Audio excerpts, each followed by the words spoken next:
Thank you, Mayor. I'm going to just limit my comments very briefly to what seems to be a lot of confusion over the Open Public Meetings Act and what occurred at the last meeting. I've seen things written on social media. I've seen things said at council meetings tonight. I heard things said at the council meeting tonight that are simply legally inaccurate. And I think it's important that the public understands what a meeting is, that under the Open Public Meetings Act, in order for something to be considered a meeting, you have to have an effective majority of the full council. In this particular situation with this particular council of 7, that means 4 people. You have to have at least 4 people for it to be a meeting.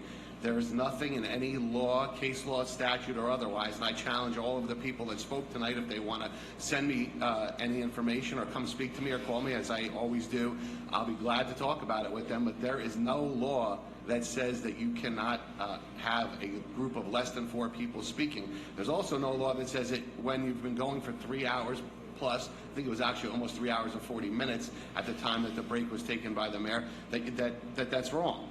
That meetings are regularly paused to take breaks, and when that happens, if 2 council people or 3 council people happen to speak to one another, there's nothing wrong or illegal about that. That's part of the process of government. It's part of, they can speak on the street at any time. They can speak during a break at any time.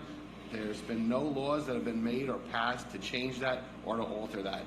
And the fact of the matter is that I know for my own sake, because I was actually, and there was a comment about me rushing out of the room, one of the reasons why I went to go do what I did was to make sure that there was not going to be 4 people speaking together at any time. And I was observing everyone. I can say for a fact, Councilman Kaplan never left his seat except for, I think, approximately 5 seconds, maybe 10. Councilman Pagan left his seat to go to the bathroom, and I know that because I went to the bathroom right after him. And there was a line at our bathroom outside. So I don't think everyone needed that break. I think it was appropriate. I don't think there was anything illegal or nefarious about it. And at the end of the day, again, when there's a conversation about whether there's a meeting, you got to read the statutes first to understand what they say.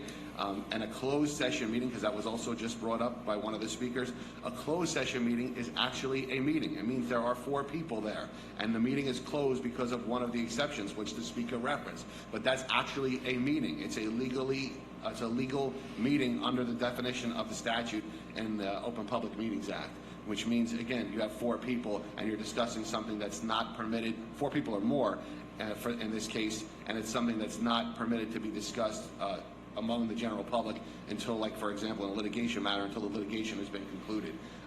And there are 8 other exceptions as well. So thank you, Mr. Mayor. Thank you, Mr. Shahdanian.